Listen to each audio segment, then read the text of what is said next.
Bismillahirrahmanirrahim. Assalamu alaikum, my dear friends. Again, welcome to my YouTube channel Groom Math, and also welcome to class 8 Math new book chapter 3 exercise 3.6 question number 2. जी बच्चों, कैसे हैं आप सब? उम्मीद है आप सब जो है बिल्कुल खैरियत से होंगे, बिल्कुल ठीक ठाक होंगे। बच्चों, आज की ये वीडियो मोस्ट इंपॉर्टेंट है क्योंकि आज हम बहुत ही इंपॉर्टेंट कॉन्सेप्ट जो है वो आज सीखने वाले हैं। आज आपको बाज़ार जो है डायग्राम भी आपको व्हाइट बोर्ड पे नजर आ रही है। बिल्कुल आप आज जो है बहुत ही इंटरेस्टिंग चीज़ आज आप सीखने वाले हैं। वीडियो थोड़ी सी लेंथी ज़रूर हो जाएगी, लेकिन उम्मीद है कि आपको इस वीडियो से बहुत कुछ जहाँ पे जो है वो सीखने को मिलेगा। जी तो बच्चों, हमारे पास क्वेश्चन नंबर 2 है। फर्स्ट क्वेश्चन इस एक्सरसाइज का हमने पिछली वीडियो के अंदर कर लिया था। उसका जो लिंक है डिस्क्रिप्शन के अंदर, मैं उसका लिंक भी दे दूंगा। ठीक है, फिलहाल हमारे पास जो क्वेश्चन है क्वेश्चन नंबर 2 है, तो क्वेश्चन नंबर 2 का भी यहाँ पे ए पार्ट है। ठीक है, तो ये आपके सामने एक डायग्राम है। कहा जा रहा है कि इसकी आपने वॉल्यूम फाइंड करना है। Determine the volume of the object. Question number 1 की अगर आप बात करें तो उसमें आपने उसका सरफेस एरिया भी फाइंड किया था और उसका आपने वॉल्यूम भी फाइंड किया था, लेकिन यहाँ पे जस्ट आपने वॉल्यूम फाइंड करना है। ठीक है, तो उसके लिए बेटा यहाँ पे लिखेंगे हम सबसे पहले, यहाँ पे लिखेंगे जी सॉल्यूशन। यहाँ पे आपको 2 वॉल्यूम फाइंड करने पड़ेंगे। कौन कौन से भाई? वॉल्यूम ऑफ स्क्वायर प्रिज्म, मतलब इस नीचे वाले हिस्से का वॉल्यूम, उसके बाद इस पिरामिड का वॉल्यूम। अब इसमें ये आपको एक लेंथ आपको ये दी हुई है, विड्थ आपको ये दी हुई है, और उसके बाद इसकी हाइट जो है वो आपको 2.9 दी हुई है। ठीक है, तो सबसे पहले हम यहाँ पे लिखेंगे फर्स्ट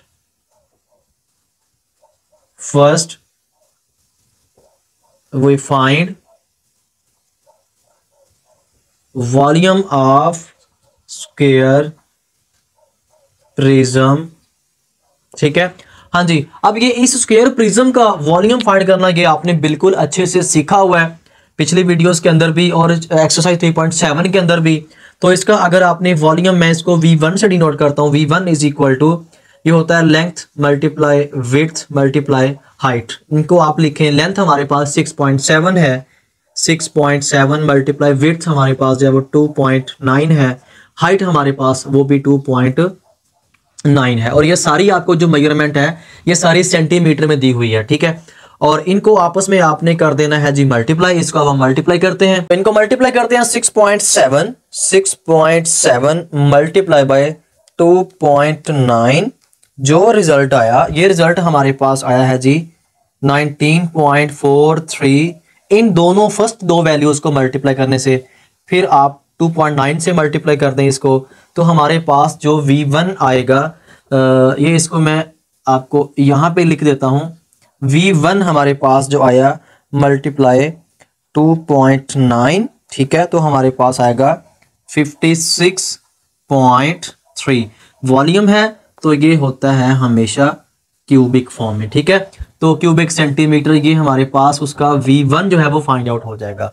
इसी तरह अब हम इसका फाइंड करेंगे जी वॉल्यूम ऑफ इस पिरामिड का, वॉल्यूम ऑफ पिरामिड। ठीक है, तो अब यहाँ पे लिखेंगे वॉल्यूम ऑफ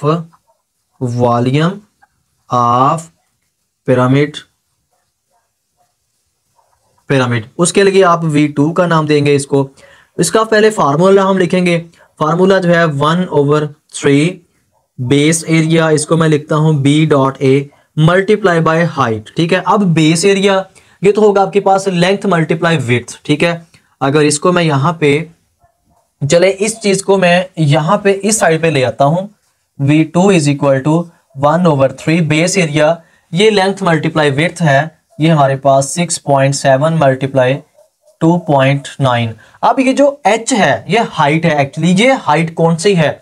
ये पिछली जो इसका क्वेश्चन नंबर 1 था उसके अंदर आपको ये तिरछी लंबाई दी थी, लेकिन वो आपने हाइट, आपको याद होगा पाइथागोरस थ्योरम से, मसला फिसागोरस से आपने हाइट निकाली थी। ठीक है, तो अगर आपने वो क्वेश्चन अच्छे से किए, अगर आपने वो वीडियो अच्छे से देखी है तो आपको उसमें आइडिया होगा कि h हमने वहां पे फाइंड किया, लेकिन अब यहाँ पे h हमें ये वाली हाइट 2.1 सेंटीमीटर ऑलरेडी यहाँ पे आपको दी हुई है। ठीक है, तो यहाँ पे हम लिखेंगे जी मल्टीप्लाई 2.1। ठीक है, हाँ जी, पहले इन दोनों को मल्टीपल किया हमने, 6.7 को 2.9 से मल्टीपल किया तो हमारे पास रिजल्ट आएगा 9.43। इसको मल्टीपल करना है आपने 2.1 के साथ।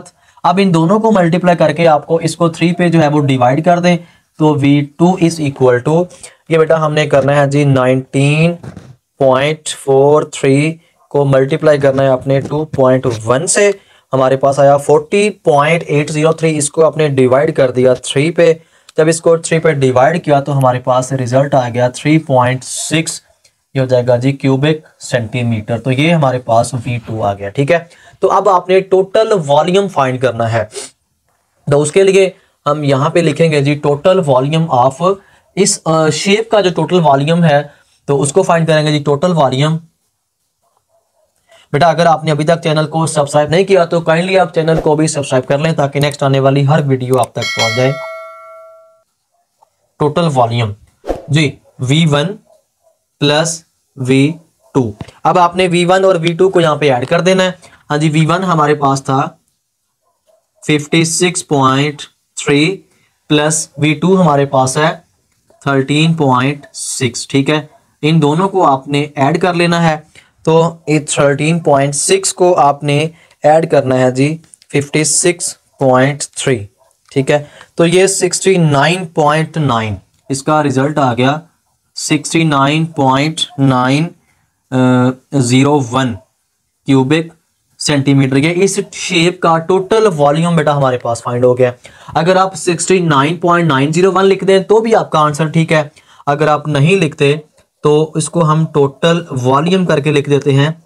इसको आप चलें यहाँ पे देखें 69.9 क्यूबिक सेंटीमीटर, नहीं तो आप इसको 70 क्यूबिक सेंटीमीटर। ठीक है, ये दोनों आंसर आपके ठीक है, आप जो भी लिखें बिल्कुल आपका आंसर ठीक होगा। तो इस तरह हमारा क्वेश्चन नंबर 2 का जो ए पार्ट था कंप्लीट हो गया। तो बेटा ऐसे ही हम इसके नेक्स्ट जो पार्ट बी है उसकी तरफ मूव ऑन करेंगे जी। तो माय डियर स्टूडेंट्स, नेक्स्ट मेरे पास बेटा क्वेश्चन है, ये आपको डायग्राम नजर आ रही है, ये एक शेप है। तो कहा जा रहा है कि इसकी आपने इसका वॉल्यूम फाइंड करना है, मतलब कि इसका टोटल वॉल्यूम फाइंड करना है। तो यहाँ भी आपको बाजार डायग्राम के अंदर दो चीजें नजर आ रही हैं, दो आपको ये कंपोजिट ऑब्जेक्ट्स हैं। कंपोजिट ऑब्जेक्ट ऐसी होती हैं, ऐसी चीज जिसके अंदर कम से कम दो आपको शेप्स जो है वो एक ही डायग्राम के अंदर मिक्स कर दी जाए तो उससे कंपोजिट फिगर्स या कंपोजिट शेप्स का नाम दिया जाता है। ठीक है, तो ये एक ट्री है, तो ट्री आपको ये एक ऊपर से इसका सर्कल नुमा नजर आ रहा है। कोई भी दरख्त इतना अगर आप बाहर देखें तो गोल नहीं होता, लेकिन ये एक ऐसा ट्री है, ऐसा पौधा है जिसकी आपने कटिंग इस तरह से की हुई है कि वो बिल्कुल सफेयर की शक्ल में है, एक सर्कल की शक्ल में है, मतलब गोलाई की शक्ल में आपने उसकी कटिंग की हुई है। और जो नीचे जो है ये उसका तना है, ये एक सिलेंडर नुमा है। ठीक है, तो आपने अब जो वॉल्यूम इसका भी फाइंड करना है, मीन्स के सफेयर का वॉल्यूम भी फाइंड करना है और इसका सिलेंडर का भी आपने वॉल्यूम फाइंड करना है। ये सिलेंडर कैसे है आपको पता होगा, सिलेंडर के यहाँ पे भी गोलाई होती है और यहाँ पे भी गोलाई होती है। ठीक है, अगर मैं इसको ऐसे ऐसे डॉट डॉट से कर दूं कंप्लीट, तो ये एक यहाँ पे भी सर्कल बन जाएगा और यहाँ पे भी सर्कल बन जाएगा। ठीक है, तो ये वाला जो इसको तो बाद में करेंगे, पहले हम इस सर्कल का जो वॉल्यूम है उसको फाइंड करेंगे। बेटा इसको सॉल्व करने से पहले आपसे एक छोटी सी रिक्वेस्ट भी है, अगर आपने अभी तक हमारे चैनल को सब्सक्राइब नहीं किया तो काइंडली आप चैनल को सब्सक्राइब भी कर लें ताकि नेक्स्ट आने वाली हर वीडियो आप तक पहुंच जाए। सब्सक्राइब करने से कुछ भी नहीं जाता, सिर्फ एक हौसला अफजाई होती है जो स्ट्रगल करने वाले की, मेहनत करने वाले की। जाहिर सी बात है अगर कोई स्ट्रगल करता है तो उसकी हौसला अफजाई करनी चाहिए, उसको जो है वो अप्रिशिएट करना चाहिए। आपकी जो अप्रिसिएशन है वो आप कमेंट्स करके देंगे, इंशाल्लाह आपको नेक्स्ट भी इस तरह की अच्छी अच्छी वीडियोस मिलती रहेंगी। ठीक है, तो अब भाई इसका हम वॉल्यूम फाइंड करेंगे, तो उसके लिए सबसे पहले हम लिखेंगे यहाँ पे सॉल्यूशन। तो हमने सबसे पहले वॉल्यूम फाइंड करना इस सर्कल का, स्फीयर का। ठीक है, तो उसको हम लिखेंगे जी वॉल्यूम ऑफ स्फीयर या सर्कल।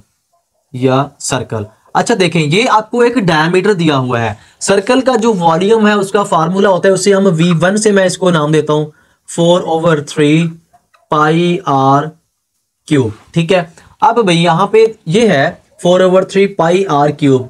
अब 4/3 तो ठीक है, ये फार्मूला आपने पीछे ऑलरेडी यूज किया हुआ है। r यहाँ पे कहां से आ गया भाई, रेडियस तो दिया नहीं है, ये तो आपको डायमीटर दिया हुआ है, जो कि डायमीटर दिया हुआ है आपको 9 फीट। ठीक है, ये डायमीटर को आपने कैपिटल D से डिनोट करना है या इसको स्मॉल d से भी कर लें। ठीक है, तो आपने अगर रेडियस फाइंड करना है तो हमें तो रेडियस चाहिए तकरीबन सर्कल का दरमियान से इस तरफ रेडियस चाहिए या इस तरफ चाहिए, तो आप इसको करेंगे जी 2 पे डिवाइड। ठीक है, डायमीटर ओवर 2, तो ये 9/2, तो r हमारे पास हो जाएगा बेटा 4.5। अब इसको आप यहाँ पे यूज करोगे। ठीक है, V1 = 4/3, पाई की जगह पे 22/7, आर की जगह पे 4.5 का आ जाएगा यहाँ पे क्यूब। ठीक है, अब आपने पहले इन दोनों को मल्टीपल कर लिया, 4 को 22 से, ये तो आ गया आपके पास 88, 7 3 को ये हो गया 21। ठीक है, अब आपने 4.1 का क्यूब लेना है। अगर आपको कैलकुलेटर पे 4.1 का क्यूब लेना नहीं आता तो आप इसको ऐसे करें कि आप जो है इसको 4.1 4.1 4.1 को 3 दफा लिख के आप इसको मल्टीप्लाई भी कर सकते हैं इस। ठीक है, तो इसकी पावर मैंने लेनी है जी 3। ठीक है, तो ये मेरे पास आ गया 91.125। तो ये 91, इसका आ गया जी 91.125। ठीक है, अब इसको आपने 88 से कर देना है जी मल्टीप्लाई। इसको मल्टीपल मैंने कर दिया, मल्टीप्लाई बाय 88। ठीक है, तो इसका ऊपर वाले का जो आंसर मेरे पास आ गया ये 8019। इसको आपने डिवाइड कर देना है अब 21 पे, तो आपके पास वॉल्यूम आ जाएगा। ठीक है, इसको जब हमने 21 पे किया डिवाइडेड बाय 21, तो ये हमारे पास 381.85 ये हो जाएगा आपके पास क्यूबिक सेंटीमीटर। तो ये बेटा हमारे पास इसका इस स्फीयर का सर्कल का वॉल्यूम आ जाएगा। ठीक है, अब हमने वॉल्यूम फाइंड करना है इस सिलेंडर का, इस तने का, जो ये वाला ट्रंक है, ये वाला, इसको तना भी कहते हैं, इसको सिलेंडर नुमा है तो सिलेंडर कह लें। ठीक है, तो नाउ वी फाइंड